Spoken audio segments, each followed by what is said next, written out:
Hi. I don't know. I feel like doing it again. Okay, leave me alone. So, is love your weakness? Then you clicked on the right video. I'm going to give you some brief tips and tricks and just share my personal journey about love being my weakness. And I want to talk about three things in particular. I want to talk about when what you're giving is not being given back. So I guess you can call it unrequited love. And then I want to talk about when you're taking but you think you're giving. And I want to talk about what happens when you don't love yourself in the process of dating, sleeping around, or even in platonic relationships, which the philosopher Plato believes to be more beneficial. I forgot there was a dog over there. I love you. Okay, so the first thing that I said, which was unrequited love. What is it spiritually? So unrequited love spiritually, and listen, this is my shadow work, okay? Because I am always falling into unrequited love patterns. And it's because the love I'm trying to give somebody else is being pushed back because that love is supposed to go to me. And when the love goes to me, then I can properly love everybody around me. But anyway, unrequited love is your soul's way of saying you're trying too hard. Unrequited love is your intuition screaming at the top of its lungs saying, if you would just love me like 50% of the way that you're loving this man's that is giving you nothing, you would take over the world. Unrequited love is not, please, dear God, let me wait around for my twin flame / soulmate to manifest back into my life so that I could be happy again. No, unrequited love is saying, please, dear God, help me find peace in my life so that if they did come back, I wouldn't need them. Unrequited love is another way of saying you need this person to validate something in you that you're not validating yourself. Unrequited love is just another way of saying I'm insecure and I don't know how to admit it.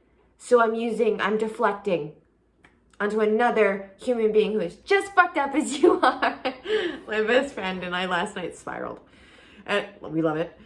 Hate / love it. And we were just like, she kept saying, everybody's so fucked up. Like, everybody's fucked up. And I'm like, yeah. But like, I'm a good person. Shouldn't you be treated like a good person? I'm like, no. If you radiate a good person frequency, yeah, you're gonna get a good person frequency back. But if deep down in your subconscious you think that you are unworthy of love, you are gonna attract circumstances to validate that. Not what you're saying.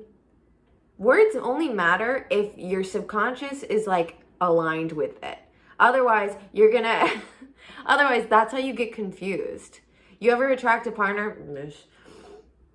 You ever attract a partner who just confuses you? Honey, they're not confusing you. You're confusing you. You're saying one thing and thinking another. Get it together. The second thing that I said was when you are giving and you are actually taking. So this is going to require a lot of self-awareness.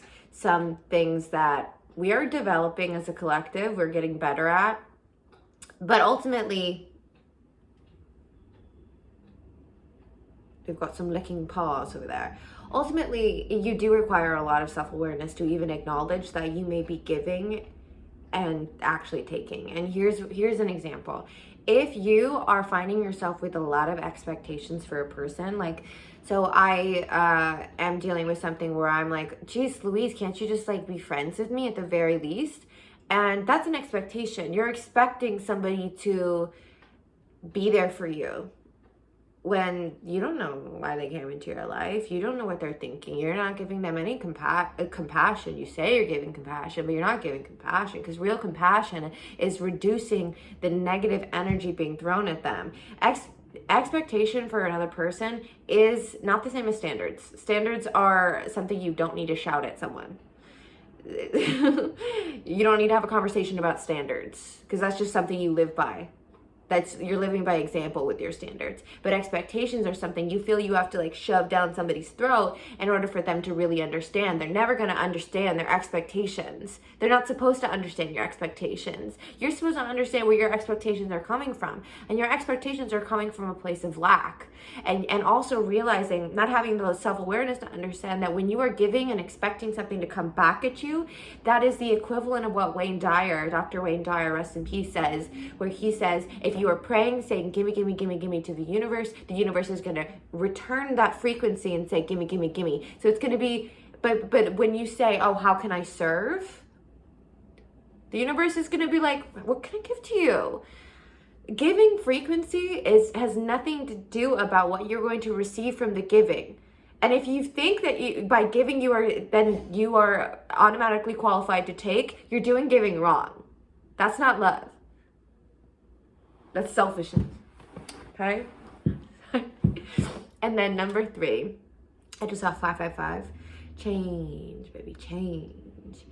And what happens when the love that you're supposed to give to yourself, you give to others instead? Okay, so what happens?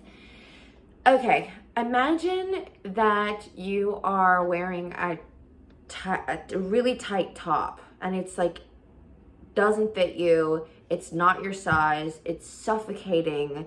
It looks awful on you, honestly. And nobody's telling you. Nobody's telling you because they don't want to hurt your feelings. That's what it is like, the equivalent of you when you are loving somebody else instead of yourself. People don't really want to people nowadays are very much like, you just need to love yourself. But to really say, honey, that top looks horrible on you. Honey, this look of like desperation looks so unattractive on you. Nobody wants to tell you that you look unattractive. When you give off energy that is very much, love me so I don't have to. Love me so I don't have to love me. Nobody wants to tell you that that's unattractive and that's not hot, because they don't want to hurt your feelings. And I'm saying this to myself, bro. Because literally the other day I did this. I was like, hey, oh my God, are we good? Yes, honey, we're good. Honey, we're good. We're good. We are good. Do you feel that? In your heart when I say that? We're good. You are good. And the more you think that you're not good and you're not a good person and good things aren't happening for you, the more likely you're gonna resist the positive changes in your life and start focusing too much on the shit that doesn't matter. And what doesn't matter is if they love you or not. You are loved. I am loved. Period. I really like this medium because I was feeling like shite, and just talking about this and giving myself a pep talk and then giving you a pep talk. I don't know, nobody's really watching this. There's eight views my last video got, but it makes me feel good. I love you. I love you. You're loved. Yes, goodbye.